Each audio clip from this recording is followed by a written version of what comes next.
Hello and welcome to our recording on the daily experience. My name is Kathy Baker and I am with Erin Burge. We are the directors of Center Operations for Mile High Early Learning, and we're looking forward to walking through your daily experience on what should be a typical day through the lens of licensing, health, and safety regulations.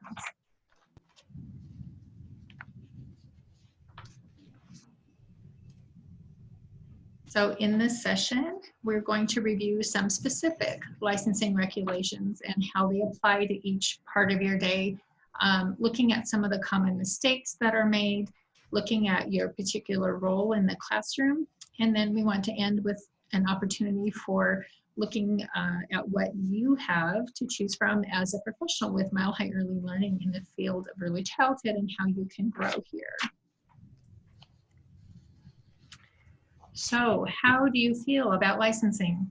It seems like there's a regulation for everything, and it can be constraining in some situations to have to abide by everything.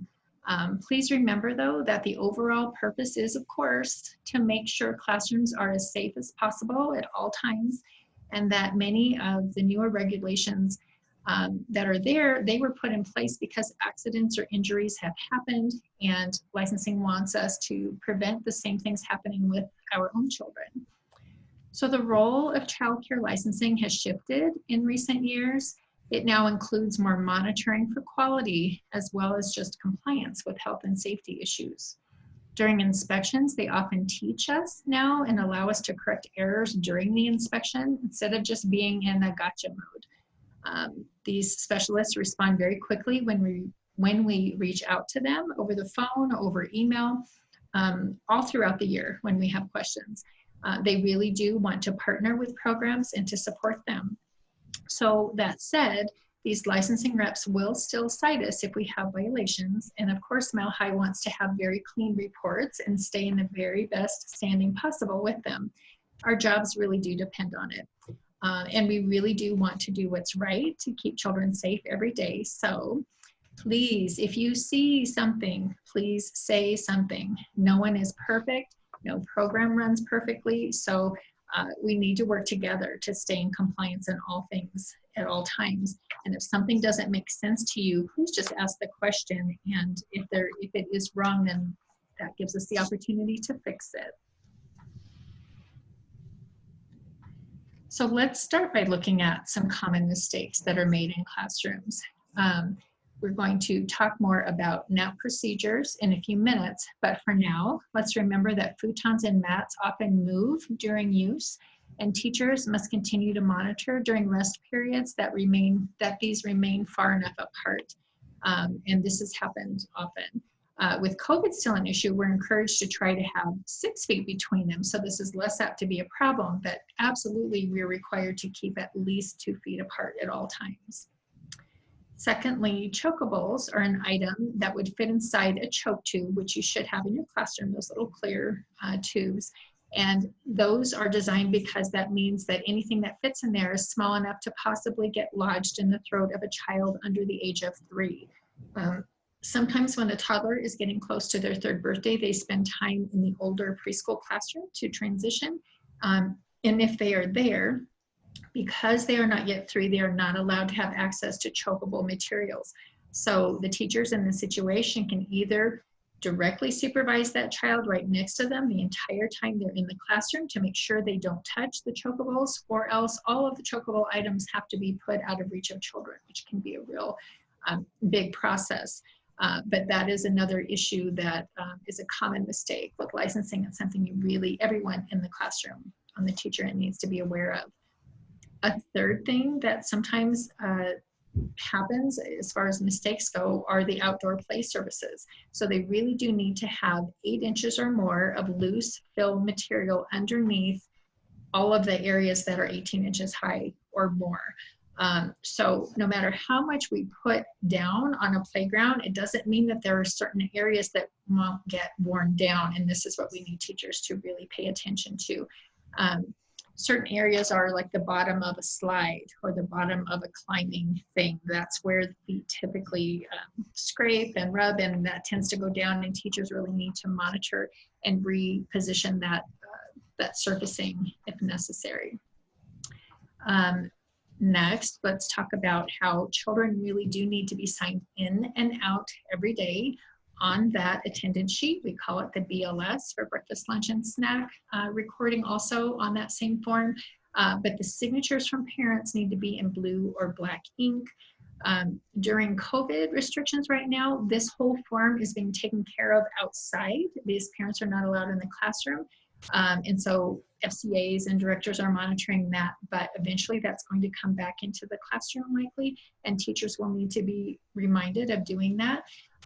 We have been told per licensing that if a parent mistakenly leaves without signing, we are now allowed to print the name of the parent and to record the time that they brought them in. And then we can ask the parent to initial the signature and time and pick up at the end of the day. So there should be no reason why there will be a missing signature, because one way or another, there should be a name there of who brought that child.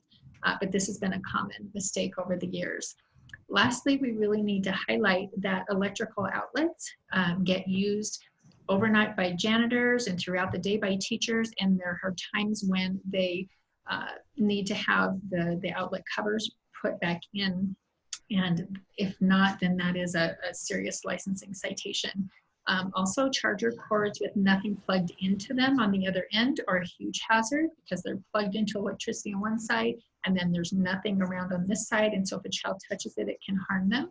So if you're charging a device in the classroom, please unplug them from the electrical outlet and recover that outlet instead of pulling the device off at the end of the cord. So we'll talk about that in a little bit as well and show you some pictures of what that looks like. So let's look at the pictures above that are involving sleep equipment and sleep environments. See if you can tell what is right or wrong with each of them.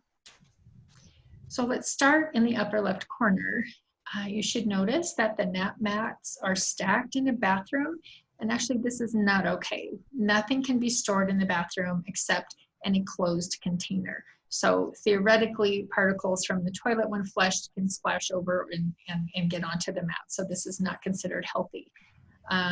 In addition, I would say anything stacked above 18 inches is not safe as well. So there are two reasons why this is not a good idea. In the upper right corner, you have all had safe sleep training. So I'm sure while this looks very colorful and warm and lovely, it is not at all an appropriate sleeping environment right now for the child. The only thing good, the child is sleeping on their back, and so that is the appropriate position. But obviously there are many other items in the crib with him. Licensing says that the safest sleeping environment for an infant under 12 months is nothing in there except a pacifier. So no toys, no blankets, no pillows, nothing else except that pacifier would be allowed in there. And lastly, on the bottom, you can see preschoolers who are sleeping oh so nicely, but their mats are just way too close together. All mats need to be 2 to 6 feet apart. Also, we are required to have sheets, and there are no sheets on here, and we would typically offer blankets as well if a child wanted that. They can use it as a pillow or they can use it over them, but children in a preschool room definitely need at least the sheets, and they need to have enough space to be appropriate for the nap. So moving on to some outdoor environments, what do you see right or wrong with the one on the left? It's a pretty obvious picture. This looks like a park, not a playground. It looks like there is not any fencing, which just means active supervision needs to be really a high priority for the teaching staff. Obviously, the water at the bottom of the slide is in just that much standing water is not an appropriate area. And if you were to go to a walk with a park like this, I would say that you would need to keep children to a different space and not go close to that. Also, you'll notice that that slide itself is deteriorating. It looks like it has sharp spots. It looks like it might even have rust on it. really just, I would stay away from that whole area. It looks pretty, but I would not have it be an appropriate play space for children. Now looking at the other play structure on the right-hand side, looks like it is in a fenced area, so this is likely a playground. This is not a typical Montessori piece of equipment. This is very much the primary colors and the plastic, but it does look like a lot of fun. It does look safe. It doesn't seem to have any areas of deterioration. It has nice shade covering over the top. I'm concerned though about the sand on the bottom. It does not look to me like there's 8 inches. There's of course no way I can tell from looking at the picture. You would have to literally measure, but especially if this is your playground and you walk out like that and it feels pretty solid under your foot, you really should get something to poke down and see if you can go down around 8 inches. Or if you're just suspicious, ask the director to put in a maintenance request, and one of our maintenance gentlemen can do that and make sure that it is safe. So while it's in good condition, we need to make sure that the surface is in good condition as well. Moving on to some of the classroom materials. What do you see right or wrong about each of these? So starting with the upper picture, that cash register does look very bright and shiny and fun. While again, not very Montessori, it is a fun toy, and it is something that you can use in the classroom if you like, especially if you're doing a unit on money and it kind of ties in, or in your dramatic play area. But while it is appropriate toy for preschoolers as is, you can notice that there are coins in the drawer that would likely fit into a choke tube, and so this would not be an appropriate material for toddlers. Looking at the lower left picture, these crayons are a nice material for preschoolers. I would notice though, most of them are the thin ones you can see, and some of them are broken. And if the that little broken green crayon, if that would fit in a choke tube, that would be a licensing violation if it was in a toddler classroom as well. So generally in toddler classrooms, we have the thicker crayons. They tend to stay whole a little more. They don't get broken as easily. And then these kinds of crayons can be used in the preschool classroom. And lastly, the one on the bottom on the right-hand side shows this adorable infant playing with a really fun activity. But a couple of things. One, water play is wonderful for all age groups. That container that the ice is in looks like it is glass. So again, Mile High doesn't have a waiver for glass anymore. So if that is glass, that would not be appropriate, and we would be cited for that. But putting ice in a plastic container or some type of a wood container would be fabulous. Also, children can drown in only a few inches of water, so all standing water has to be supervised all the time. So if you put out a really nice fun activity, and you want to leave it out for the next teacher, you really can't do that. You really need to dump it as you leave a playground, and then the next teacher can set something up, or you can hand it to the teacher, but you may not just leave it out there for children. And make sure that I'm hoping that there's a teacher behind this child in the picture, and that she's not sitting there all by herself. So let's move on. And I told you that I would show you some pictures. So I wanted to take a minute and remind you that licensing regs are there typically because somebody got hurt. And so we're going to look at kind of what happens specifically with charger cords and things. So as we move to these pictures, you will see in the upper left that toddlers really do put things in their mouths. They really do grab cords, and so something like this that low in the classroom is not going to be appropriate in a toddler room. Preschoolers might leave it alone, but even then I would cover it with a shelf or something like that. And then you can see if the charger cord is plugged into the wall but not plugged into a device on the other side, you have that exposed electricity piece, and it can burn items and it can burn a child's mouth. And it's just so sad to see it sitting there, but it really is a serious issue, and that's why we ask you, if you are plugging your device in the classroom and then you're ready to take it off, just pull it out from the wall, don't pull it out from the end. And then of course replace the plug on the power strip or the or the plug and make sure that none of those outlet covers stay exposed during the day. So let's do a reminder about active supervision, because this is just critical to the work that we do. Again, we have two methods of documenting when children are present. You always need to know how many children are in your classroom. It's just the number one thing. Licensing reps will almost always ask you this when they enter your room. They're going to say, how many do you have? And they will write us up if you don't know how many you have. They will ask you. They will look on your attendance sheet, whether it is our BLS or the CSR. They will see if those numbers match, and they will count the children and make sure that number matches. The other form, yeah, and remember that the CSR should be done with a name to face.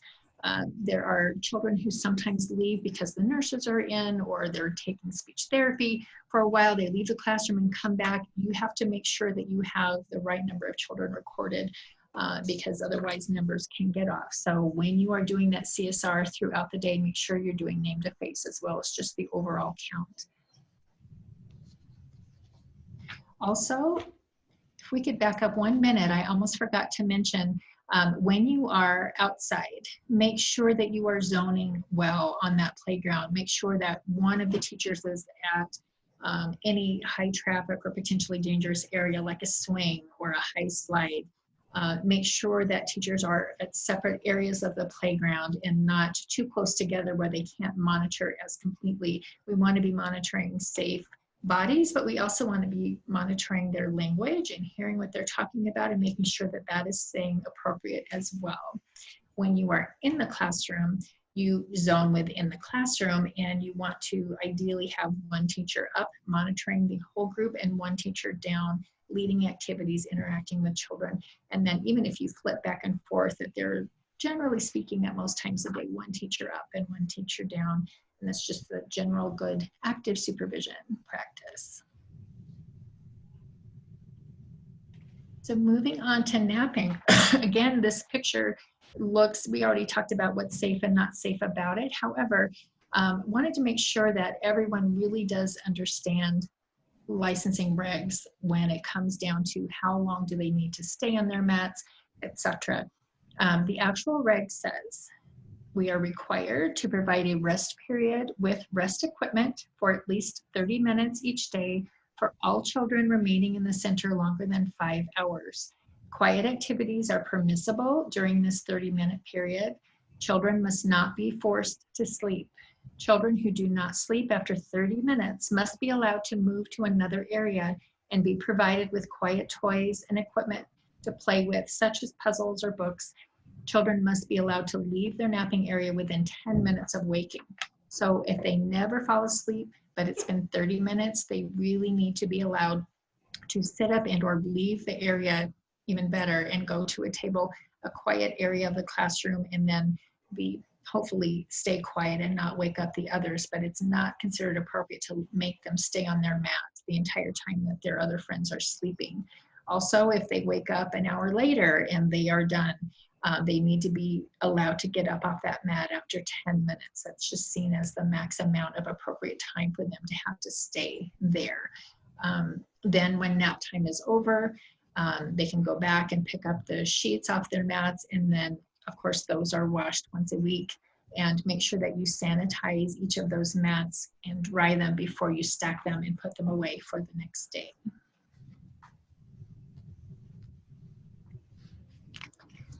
So injuries, remember what we do with injuries. Minor injuries are common, no matter how hard we work to avoid them.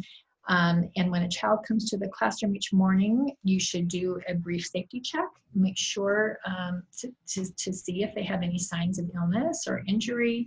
If they have any kind of mark on them, ask the adult who brings them to fill out the home accident report, which is that yellow version of the form.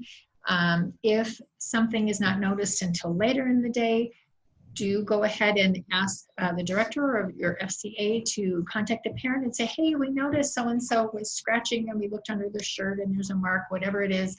Can you please tell us what happened? We'll start the report for you. You can sign in at the end of the day. It's just really important to be marking that together and communicating with the parent throughout the day when things like that happen. Then if a child is injured while in our care, then of course you need to fill out the white form of that accident report. Please use matter-of-fact language to describe the injury. Don't say something, there's a huge cut on the knee, that blood everywhere, and it happened because they wouldn't stop jumping off the slide like I told them to. That sounds ridiculous, but I have seen that type of language before on a report and had to rewrite it or ask the teacher to rewrite it. So the nurses, you'll notice when they log things, do it in very matter-of-fact language, such as, there's a half-inch cut on the left knee. It occurred when the child fell while running on the sidewalk on the playground. It was cleaned with soap and water, and a bandage was applied. You just need to put the facts and only the facts, no emotion in there.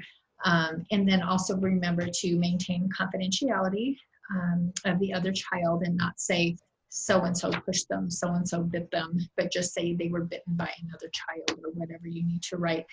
Even if the children are older and they are old enough to say it was so-and-so, you are not allowed to disclose that, especially in writing, but I would not do that verbally either. And then remember to ask whoever picks up the child to sign the form saying that we are informing them of the injury. Not that they're saying it's okay, but just that they've been informed. And then a parent, of course, can ask for a copy if they would like one. And then please note, if a child is injured on their head or face, or they have a serious injury elsewhere, parents should be notified right away. Your director can make this call or send an email for you.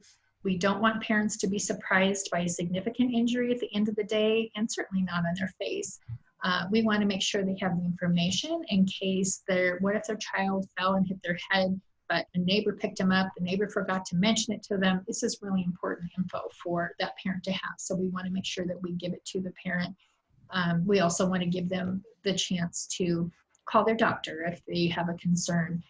When you notify your director, the director will always notify the nurses as well, especially if it was on the head or if it was anything significant. We will follow their guidance. It's why one of the things that they do to help support our program. So lastly, need you to know that if a child is injured at school and then needs to have medical care, be seen by a doctor or an ER afterward, we are required to file a report of injury to licensing within 24 hours. So your director really needs to know right away. So head or face, anything serious, of course, please call and get some help. So we haven't completely rolled out our technology policy yet, but we did have a small committee that got together and started to take a look at it. And while we are still not big fans of technology as a part of our curriculum, we will occasionally see that it can be used well, but we are really still going to limit it quite a bit. So for infants, we are not having any technology at all. Licensing really does not want them at all exposed to technology, but you can for toddler and preschool. So for right now, Mile High is going to do 25 or 30 minutes per week. That's not a typo, it's not per day. We really only want about 5 minutes a day or 1 30-minute time a week that is part of your curriculum. It needs to be educational in nature. It needs to be on your lesson plan, which means that your director would have pre-approved it. Not a TV or a movie, but something educational having to do with the topics. It should not be done on a personal device of one of the teachers. It needs to be done on a Mile High device, and it should never be used for a single child use. So this child goes to sleep better if they have this. We're not going to do that. And that cute little picture over there has this, little one holding it by themselves. We're not going to do that except in the cases where it is written in the IEP or an IFSP or a behavioral support plan. Maybe for some reason that child is documented that is a tool or strategy that helps them. Those are the only times that we would allow that to be used with a single child. And then lastly, I just wanted to remind you about music. It needs to be age appropriate and in its nature, in the words, and in volume. There are times when you might want to play it loud outside and it's really fun. It feels like a party, but it shouldn't be that loud in the classroom, not at least on a regular basis. And then make sure that even music action videos, those need to be pre-approved as well. You might think that, well, we're just dancing to the whatever using the video, and so that doesn't count as our minutes per week, but it does. So make sure that that is included in your lesson plan. So next, I just wanted to walk through, we told you this is the daily schedule, right? We want to walk through the daily schedule and kind of see where licensing applies. First thing in the morning, you're going to do safety inspection of your classroom. So you're going to do a walkthrough. You're going to make sure that no tiles are falling, there aren't ants anywhere, there's not anything left out that was, scissors on the ground or on the table. Make sure that the environment is safe. You are going to either then make your bleach bottles or check the bleach bottles or get them from the office, whatever your center does, but make sure you have those available and that you sanitize all of the surfaces that children will touch. You're going to take chairs off of the tables, probably going to take the chairs down before you sanitize the tables. But remember, if you are an opener, there are some children who really love to help and they like taking the chairs down, and that's a nice big gross motor activity for them, but licensing does not allow them to be doing that. It's not considered safe. So we really have to have them down before the first child walked in the room. Find the attendance sheet. Find the attendance sheet, which is your BLS or your supervision sheet. Make sure that that is ready to go for the day, and then prepare to greet children and parents. Moving on to the middle of the day, please look at diapering and toileting as a care routine, not just a task to do. It really gives you the opportunity to improve the relationship you have with that child. When children use the bathroom on their own, please try to check after each use and in between children, so you make sure that that toilet was flushed and it's clean enough for a new person to use it. When you are cleaning and doing food prep, those are also care routines of the classroom, and sometimes children can help you with those. That also can strengthen your relationship with the child. Just make sure that they're not too close to you if you're spraying a bleach bottle. If they want to help and they want to turn to spray, you can get a plain water bottle and they can spray the plain water and then help you clean, and that gives them the same satisfaction without exposing them to that bleach. Moving on to active supervision, we already talked about 1 up, 1 down. We talked about the CSR every 30 minutes, recording transitions. Just a reminder, if a child leaves to go to the nurse or leaves to go for speech therapy or something out of the classroom, when we go back to doing that, you need to record that on the CSR as well, because obviously it changes your count in that moment. And then there's a fire drill and you leave, and you really need to have it up to date every time a child goes in or out of the room. And then the third category, just child interactions. If you are the lead teacher, that you already have the things in mind that you want to do for the day, but the rest of the team also will have the opportunity to interact with children and to extend their learning. We want all teachers to support when they can through one-on-one interactions with children, through leading small group activities, by redirecting children as needed during open work times or during large group times, or by learning how to support with the Teaching Strategies Goal Assessment tool. So you'll be actively busy the whole day. And then lastly, when we go down to closing the classroom, pretty much the reverse of where we started, but make sure you walk the room and all the children are gone. Double check the bathroom, make sure there's nobody in there. Double check the BLS and CSR and make sure the last children were marked out and those are complete for the day. You can pull up the new CSR for the next morning. Make sure all materials are put away. Sanitize all the tables and the other surfaces and then put the chairs back on top. Make sure that there's no large spills or messes on the ground, whether it's in the floor of the bathroom or in the main classroom area. The janitors will mop and all of that, but they shouldn't have a lot to sweep up. Their focus should be on the mopping, not the cleaning up of the little pieces. Gather the trash at the end of the day and tighten that, close that off, and then we don't know when the janitors will come, and that way it doesn't have that strong smell for little critters to be attracted to it. And then turn off the light to signal to the director who closes the building that that classroom is shut down and ready to go for the night. So part of your homework for this particular class is this sheet, and you should find this in your folder, your professional development folder that was given to you for this week. Pull out the sheet that looks like this. On it, and some of you may have seen it before, but if some of you have not, it lists some of the common violations that have been cited in some of our Mile High schools in the last year or so. And please pull that out, read through each one. If you understand what the violation is, what we're talking about, go ahead and initial it. If you are not sure what it is, just circle it and wait to run it by your director or your assistant director to make sure that you have a heads up on whatever that is. And then when it's complete, you can go ahead and sign and date it on the bottom.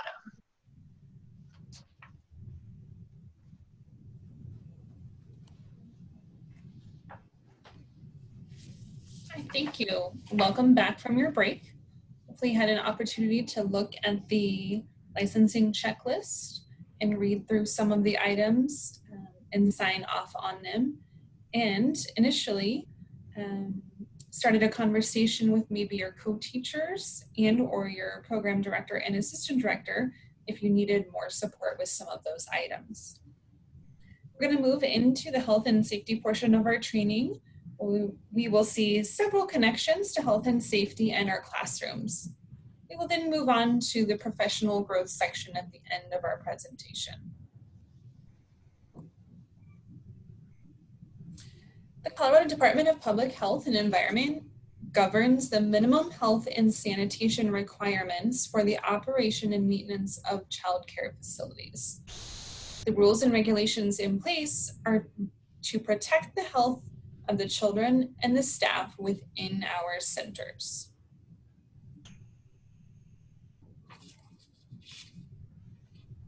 So let's take a look at some of the most commonly made mistakes and their connection to the health regulations. We're going to start up in the top corner, looking at the dirty exterior of a trash can. The interior of trash cans should be easily cleanable and also able to be emptied whenever full. As well as the interior, the exterior of the trash can should be easily cleanable. So this means throughout the day, if children are dumping their own food and maybe their own milk and accidentally does not go into the inside of the trash can but on the outside, that would be something that you would need to clean as you go. And as soon as the trash can, the trash liner is full, then emptying that and removing that from the classroom and replacing with a new trash liner. Second, in the top right corner, a guinea pig bedding coming out of the cage. So this has been a violation at least once within our centers. And really we want to make sure that animal waste and or any used bedding should be removed from the premise and not left to accumulate. So anytime you might have a class pet, which is very fun, and it's very fun for the children and leaves lots of learning opportunities open and available, but also does take a little bit of extra work and come with several different health regulations and licensing regulations that we have to ensure that we are following. Making sure that the bedding is always clean and that it's kept within the cage and really not accessible to children. Moving down to the middle on the left, child coats and clean towels are stored in the bathroom. This is something that is not acceptable. Clean linens and clothing shall be stored in a clean place and protected from contamination until used. So it is a possibility that you might be able to store something in the bathroom as long as it is within a closed container and out of reach depending on the item or inaccessible for children. Moving to the middle on the right, an unflushed toilet and no child is present. You are probably remembering back to a time where you have seen this happen before in your classroom, and this is actually a health violation. So toilets should be flushed after each use. And this is important to make sure that one of the staff members in your classroom, if supporting with toileting in a specific child, also ensures that the toilet is being flushed after that use per child, and that the other teachers in your classroom understand the importance of making sure that the toilet is flushed after each use as well. And finally, on the bottom, unsafe and or broken materials in the classroom. The health regulation states that toys must be maintained and in good repair and removed from the classroom when hazardous. So this comes down to, like Kathy was just mentioning, when you're opening up your classroom and throughout the day, you should be doing a check of your materials to make sure that the items are safe.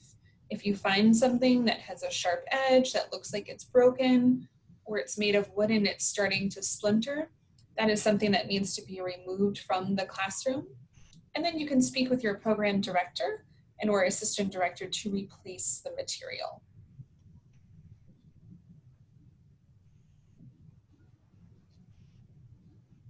So as we move forward, I really want to take an opportunity to read through this email. So I'm going to pause for just a moment and give you an opportunity to read the screen. And then we're going to talk a little bit about why it's so important for us to work together as a team.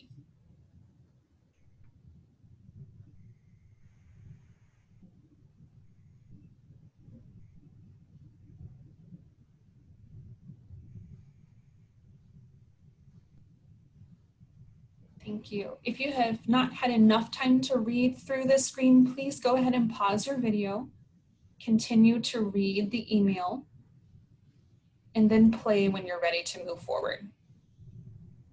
So based on this email, you can see that working together as a team provides a higher quality of care and education for our students. It's so important to have a solid understanding of your role in the classroom and your role within your team. But being part of a team is an opportunity to learn and accomplish more than you would have on your own. An effective team brings a diverse range of characteristics, skills, and talents that support both our children, our families, and our coworkers. So working together will hopefully ensure that we're happier, and the children will be able to sense that tone and be happier as well.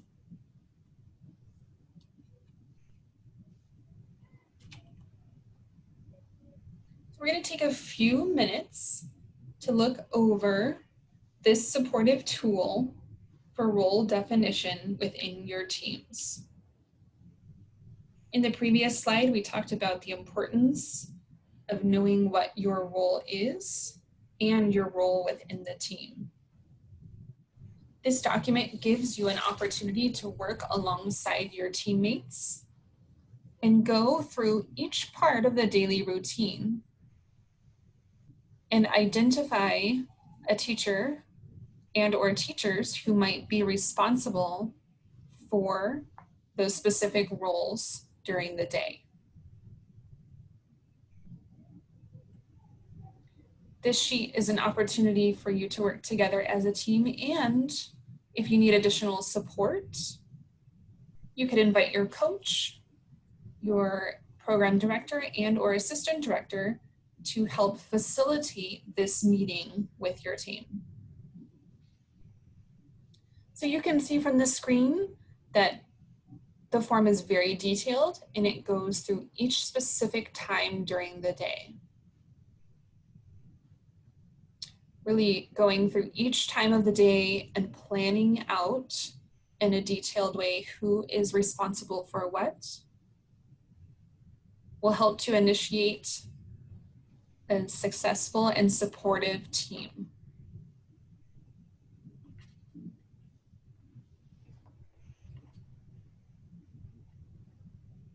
So we've had a little bit of time to review job roles and responsibilities during the day. And hopefully you've had some time to reflect on what duties and tasks you are currently responsible for within your classroom, and or what duties or tasks maybe you want to be responsible for in your classroom. So let's take a closer look at the connection between your assigned duties and what licensing and or health requirements you might be responsible for during your day. So we talked about a little bit of this earlier, but with a licensing lens, look at opening the classroom, whoever does that. It includes a safety check. It includes taking those chairs down before children get there. It's checking the bleach bottles, sanitizing all the surfaces, putting out appropriate materials to start the day, and ensuring that they are in good condition. So all of those things really are health and safety and licensing regulations for whoever opens the classroom, regardless of their job role or their job position in the team. So moving into drop-off time in the morning. This is an opportunity for yourself and for your teammates to greet families and welcome children into your classroom. When you do so, having that wellness check, giving the child a look over to ensure that they don't have any bruises or scrapes or bumps that weren't there the day before, and also making sure they're healthy and well enough to come into the classroom. Also during drop-off, ensuring that the parent is signing the child in with the time and their printed name onto the BLS, which right now is occurring outside, but at some point could come back into the classroom. So it's important to keep in mind. And also noting when the child came in and documenting that on the CSR, or the child supervision roster. During drop-off, it's very important for you to remember as children are coming in that your total number of children in your classroom is changing, and paying very close attention to that at all times. So then when it is time to do large group activities, the different roles within the classroom team would be one person typically leading the large group, one person monitoring, supporting what's happening, encouraging children to pay attention, making sure that they have appropriate distance between one another. If things are going well and children are really engaged, there are times that the second or third teacher can pull out and prepare for the next activity, whatever that is. But always keeping an eye out for what is happening at the group time and making sure to support any child who needs extra help. So moving forward in our day to work time, this is another opportunity where if you have several teachers within your classroom, to make sure that active supervision is occurring.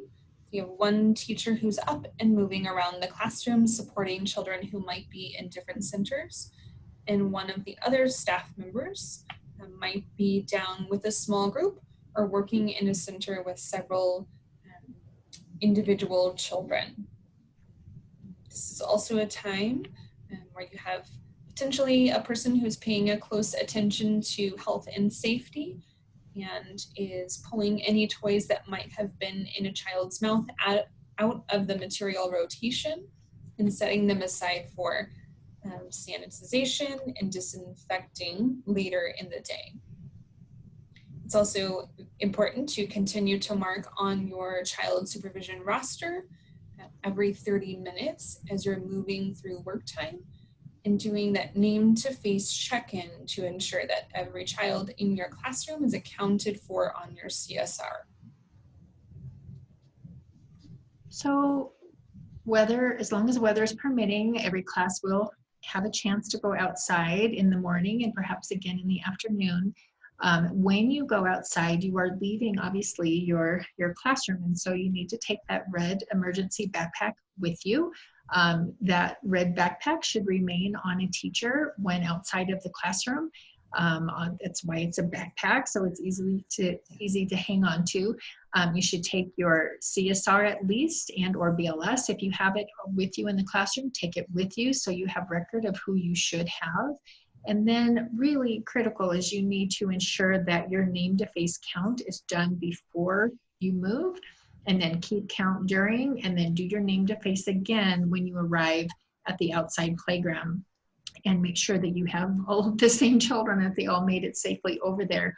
And then obviously the reverse, when you go back inside, do that name to face before you, as they line up, walk through, count, and then on the other side, make sure you brought them all back in safely.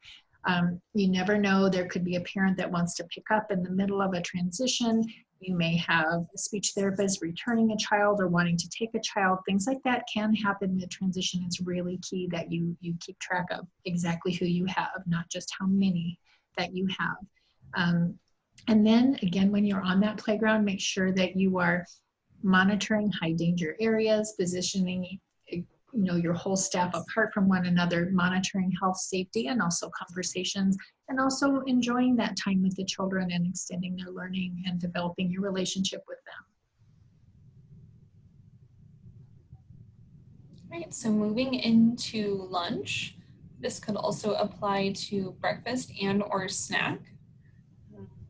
So making sure that as the teacher who is responsible for this period during the day, that you're sanitizing the eating area, and that you've had the time to wash your hands and put on gloves before you're doing any food prep.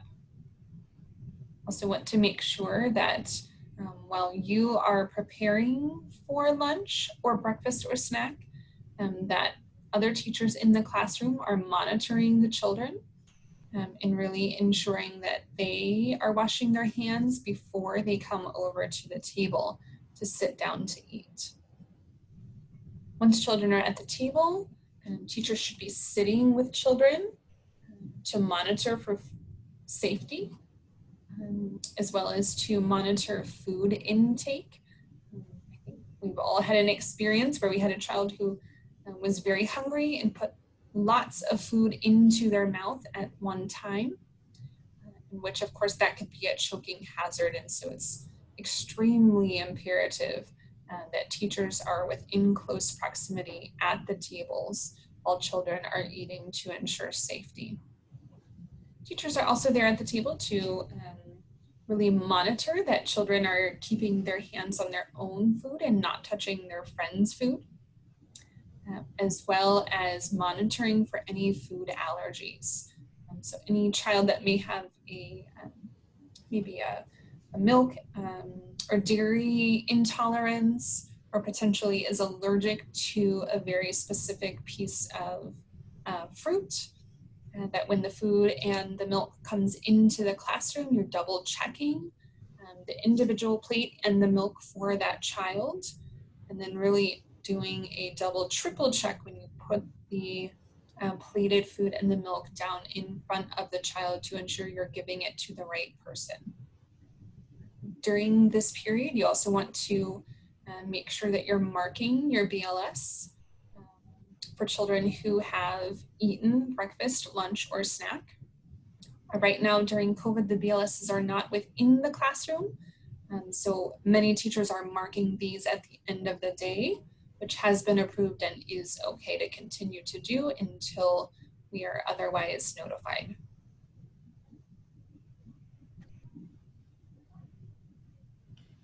So once lunch is over and some children will finish before others, they usually put their dishes away, wash their hands, use the restroom, or get a diaper change, and then they head to their mat. So once they are on their mat, hopefully the classroom quiets down a little bit. You might dim the lights, you might put on some quiet music for that transition, and then children tend to settle in, and you can certainly help them as you have time to pet their bats, etc.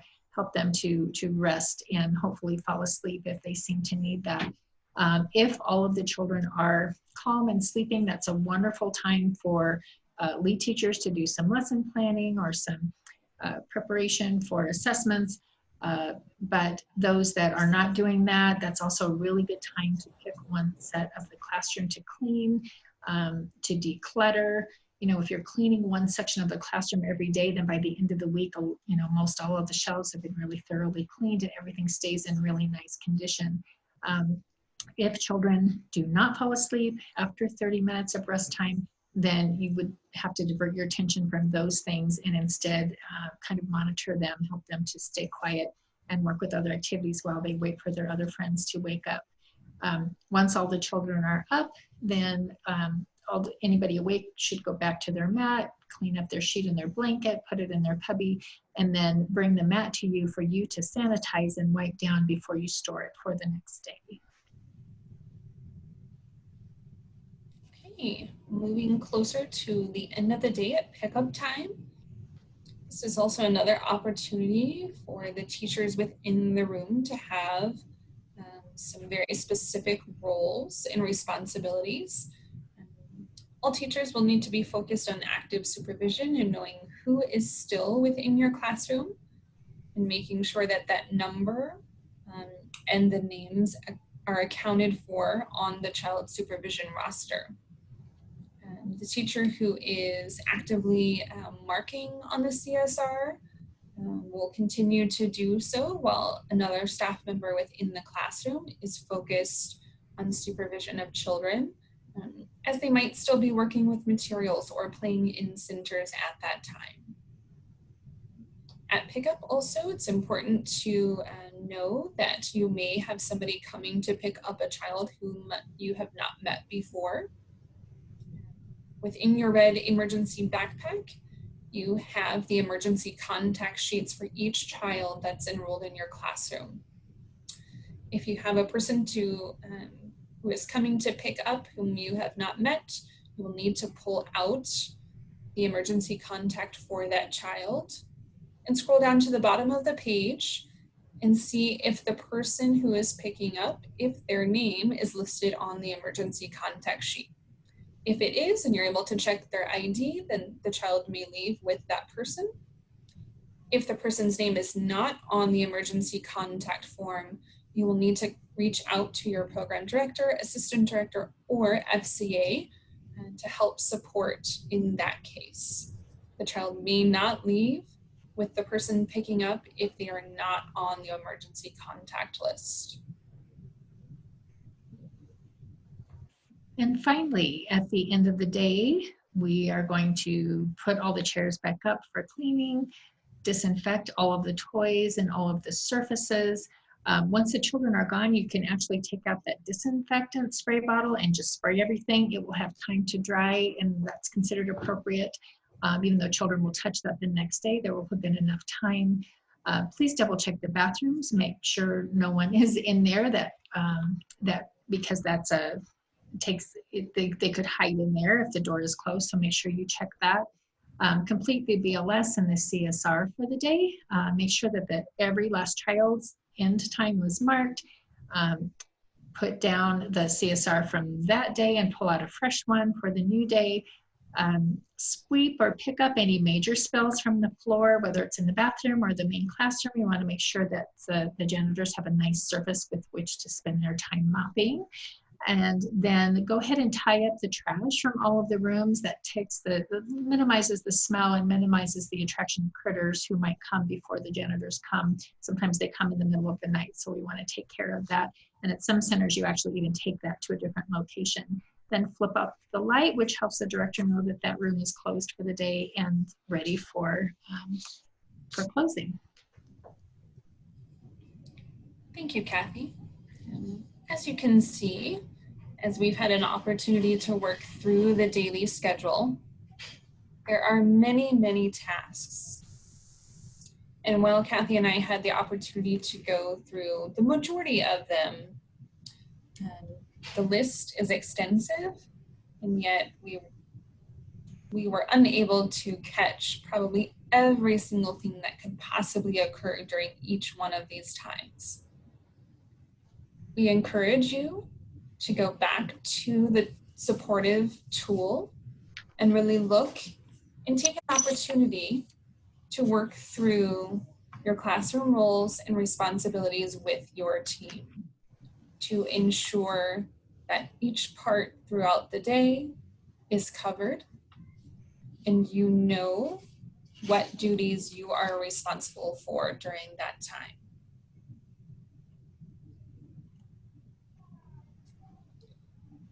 So I wanted to just take a moment to recognize all the hard work that each one of you do each day. You're responsible for the health and safety of the children enrolled in your classroom and many different tasks as well. As we move forward, let's begin to think about what growth within your career and in this profession can look like.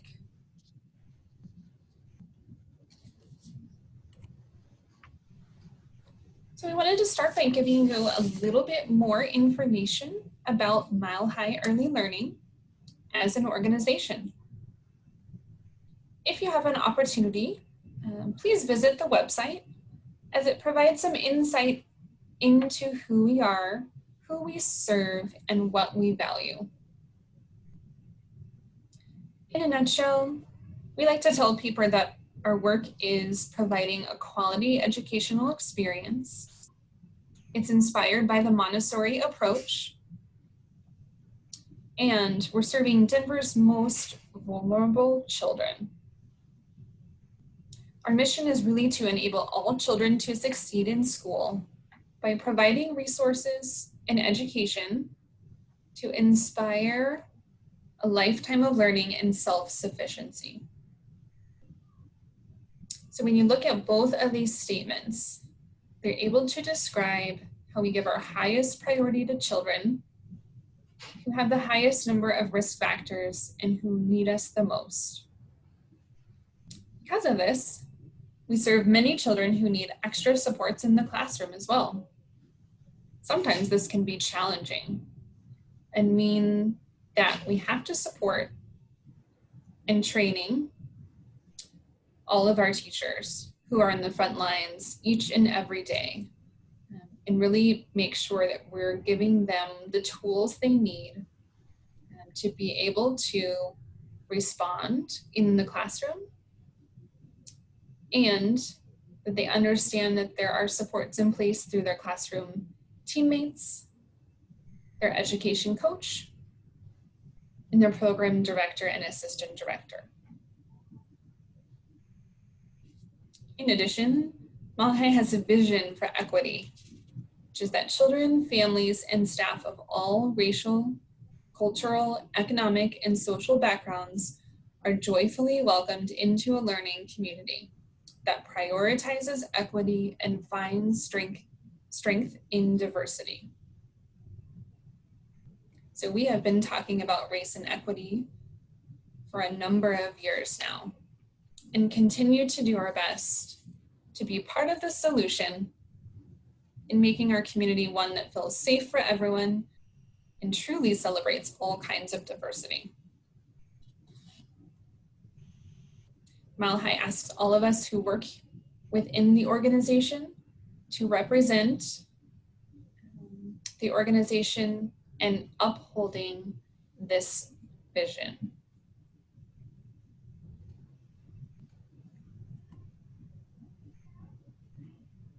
So what are your professional goals? Let's take a moment to think about what professional goals you might have. There are many opportunities for you to take trainings that are free and at no cost to you. You can find a wide variety of modules in the PDIS system, which you should already have an account. In addition, the Denver Early Childhood Council and Clayton Early Learning often hold trainings that are free to people who work in nonprofit organizations, such as Mile High Early Learning. Mile High also has a huge commitment to providing trainings for staff during days throughout the year when staff are paid and students do not attend. We currently have 1 full week of training during spring break, which is at the end of March, and another full week in mid-August. There are also other individual days planned throughout the school year as well.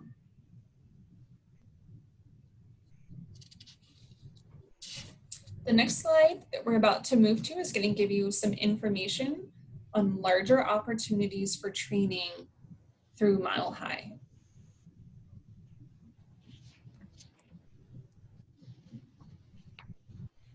Mile High encourages every staff aide and or floater to create a plan to become group leader qualified. Once someone reaches this goal, they can be used occasionally to be alone with children.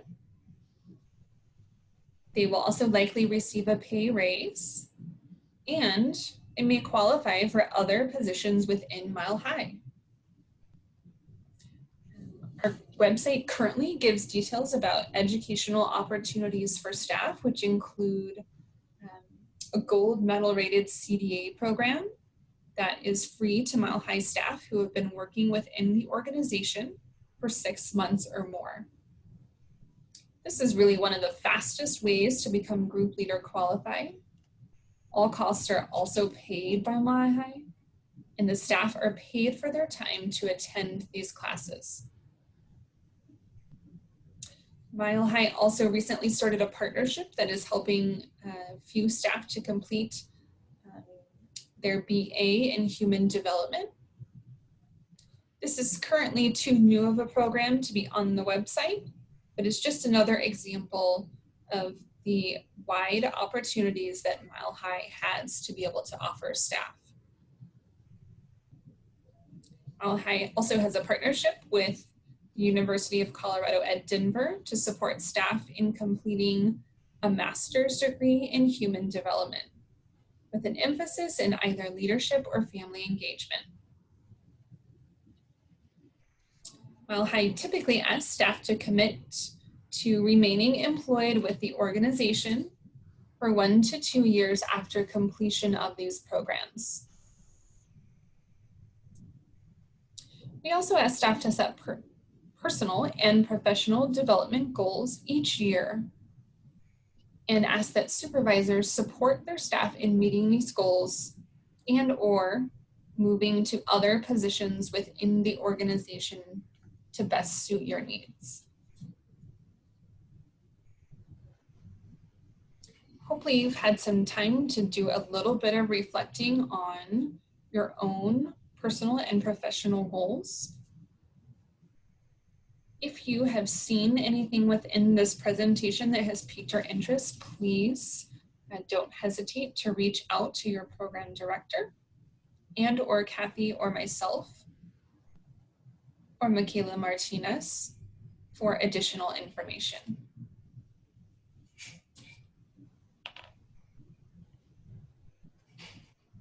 Okay, we are finally getting to the conclusion of our training.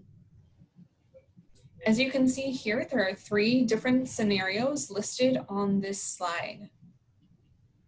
This is going to be your homework for today's training. Within your PD folder that Kathy mentioned earlier in today's training, you will find this sheet that has these 3 specific scenarios listed on it. Please take a few minutes and read through each scenario and respond to the scenario from a licensing and health perspective. So what do you do in each one of these scenarios?